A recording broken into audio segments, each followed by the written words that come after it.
Hello, good morning and welcome back. After completing the last chapter Heron's formula, बच्चों हम आज नया chapter शुरू करने जा रहे हैं जिसका इंट्रोडक्शन पार्ट मैं इस वीडियो द्वारा भेज रहा हूँ।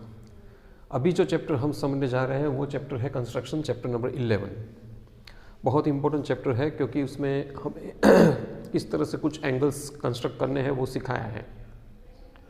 हालांकि हमारे जो रिड्यूस पोर्शन है उसके अंतर्गत कंस्ट्रक्शन में जो आपका टेक्स्ट बुक है, जब भी आप ये वीडियो देखने के लिए बैठो तब टेक्स्ट बुक खुली रखना और 11 चैप्टर में पेज नंबर 188, 189, 190 ये सब पेजेस खुला रखना क्योंकि उसमें कंस्ट्रक्शन 11.1, कंस्ट्रक्शन 11.2, कंस्ट्रक्शन 11.3 प्लस पूरी एक्सरसाइज 11.1,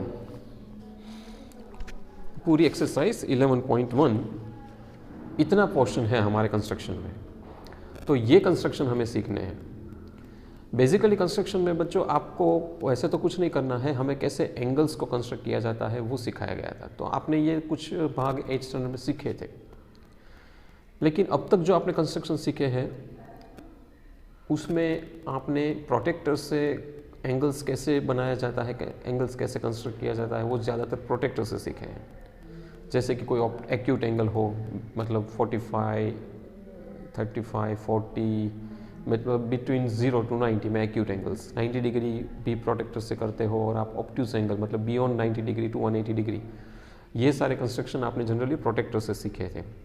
हाँ, हमने पिछले साल राउंडर से मैंने आपको सिखाया था कि किस तरह से अगर आपके पास प्रोटेक्टर ना हो, लेकिन बेसिकली राउंडर से प्रोटेक्टर ना हो तो भी हम ये सारे एंगल्स कंस्ट्रक्ट कर सकते हैं। तो वो कंस्ट्रक्शन हमें करना है राउंडर से। तो बेसिक ये 9th स्टैंडर्ड के पोर्शन में सारे कंस्ट्रक्शन हमें जो करने हैं वो सारे कंस्ट्रक्शन राउंडर से ही करने हैं, हमें प्रोटेक्टर को टच भी नहीं करना है। हाँ, प्रोटेक्टर का उपयोग कहाँ करना है कि हमने एक बार राउंडर से जो बनाया उसको चेक करने के लिए ज़रूर कर सकते हो, वरना प्रोटेक्टर का कोई काम नहीं है। तो 11.1 में जो कंस्ट्रक्शन दिया है वो कंस्ट्रक्शन में आपको बाइसेक्टर कैसे बनाना है। बाइसेक्टर मतलब किसी भी एंगल का आधा। एज फॉर एग्जांपल मैंने ये 60 डिग्री बनाया है, तो उसका बाइसेक्टर बनाना है मतलब एग्जैक्टली इसका आधा मतलब 30 डिग्री बनाकर दिखाना है। तो वो भी हम राउंडर से कर सकते हैं, वो सीखना है। That is your 11.1 construction given in your text book. फिर हमें perpendicular bisector means suppose a line is given, एक लाइन दी गई है, उस लाइन को एग्जैक्टली हाफ में डिवाइड करना, that is called perpendicular bisector. और वो भी स्केल के बिना और प्रोटेक्टर के बिना। तो लाइन को एग्जैक्टली हाफ में किस तरह से डिवाइड करते हैं विदाउट स्केल। स्केल है तो मैं कर ही सकता हूँ, सपोज मैं मेजर ले लूँ लाइन का, सपोज 8 सेंटीमीटर की है तो उसका आधा 4 सेंटीमीटर, तो स्केल से हम कर सकते हैं, लेकिन स्केल का भी उपयोग नहीं करना है और उसको एग्जैक्टली हाफ करना है, उस लाइन को एग्जैक्टली 2 इक्वल पार्ट्स में डिवाइड करना है, वो हमें सीखना है। That is 11.2 construction. देन 11.3 में जो कंस्ट्रक्शन दिया गया है आपको वो 60 डिग्री के इस तरह से क्रिएट किया जाता है with the help of rounder, वो सीखना है। 11.1 में 90 डिग्री, उसका आधा 45 डिग्री, 15 डिग्री, 22.5, मतलब एक्यूट एंगल से रिलेटेड सारे एंगल्स कंस्ट्रक्ट करने हमें सीखने हैं। और कुछ ऑब्ट्यूज एंगल्स के कंस्ट्रक्शन भी है, लेकिन जो भी कंस्ट्रक्शन हम सीखेंगे वो सारे कंस्ट्रक्शन हम राउंडर से सीखेंगे, ये मेरा मेन पॉइंट है। तो उसके लिए जब भी आप ये वीडियो देखने बैठो बच्चों, तो आपके पास एक ज्योमेट्री बॉक्स तैयार होना चाहिए जिसके अंदर एक अच्छा सा राउंडर एक बहुत अच्छी क्वालिटी का लेना ताकि वो खुल ना जाए, वरना क्या होगा कि मेज़रमेंट में गड़बड़ी हो जाएगी। तो राउंडर, एक बहुत ही अच्छा सा राउंडर लीजिए। एक शार्प्ड पेंसिल होनी चाहिए जो बहुत ही छोटी सी होनी चाहिए, बड़ी पेंसिल मत लेना, छोटी पेंसिल राउंडर के लिए और एक बड़ी पेंसिल आपको कुछ लिखने के लिए वगैरह करने के लिए। तो 2 पेंसिल्स होनी चाहिए, एक स्केल भी होनी चाहिए। स्केल हालांकि हम उपयोग नहीं करेंगे, लेकिन जो इस तरह के हमें एंगल्स के रेज बनाने के लिए आपको उपयोग में लेना पड़ेगा, तो एक स्केल होनी चाहिए आपके पास। जैसे कि आपको बेस लाइन भी ड्रॉ करनी है तो भी करना पड़ेगा, वरना कोई बेसिक मेजरमेंट के लिए स्केल का उपयोग नहीं करेंगे हम। तो जब भी ये वीडियो देखने बैठो तो ये आपके पास होना चाहिए, और वो भी अच्छा वेल शार्पन पेंसिल होनी चाहिए, ये भी याद रहे।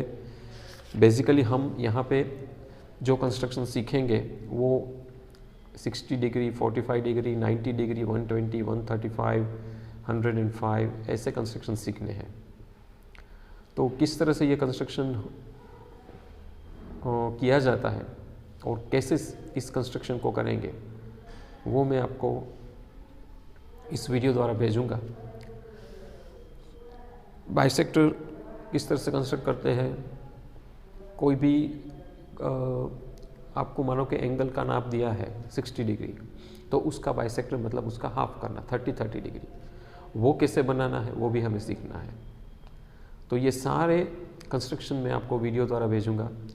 फिलहाल तो ये इंट्रोडक्शन पार्ट में मैं आज इतना ही कह रहा हूँ कि हम एक बहुत ही इम्पोर्टेंट कंस्ट्रक्शन पार्ट सीख रहे हैं जो आपको 10th में भी काम आएगा। तो जो लोअर ग्रेड्स में आपने सीखा था वो यहाँ तक ही सीखा था कि प्रोटेक्टर से किस तरह से, खास करके जो बच्चे गुजरात बोर्ड में थे। तो NCERT बोर्ड में कुछ ऐसा राउंडर से सिखाने वाला जो था वो आया था पोर्शन, लेकिन गुजरात बोर्ड के बच्चों को ये नहीं पोर्शन था, तो उनके लिए थोड़ा नया होगा। ओके, तो we will learn how to teach through rounder, and ये इंट्रोडक्शन पार्ट आप अच्छी तरह से देख लेना। अगला वीडियो जब आएगा तब मैं आपको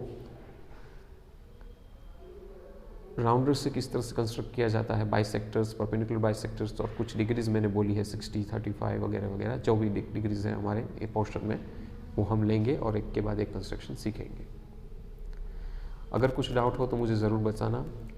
इंट्रोडक्शन पार्ट का ये जो वीडियो है आपकी टेक्स्ट बुक में कुछ पॉइंट्स दिए हैं, इसमें 11.1, 11.2, 11.3 ये 3 कंस्ट्रक्शन है, उसको तब तक आप रिवाइज करके रखिए, ये आपका होमवर्क रहेगा। Thank you very much for listening me.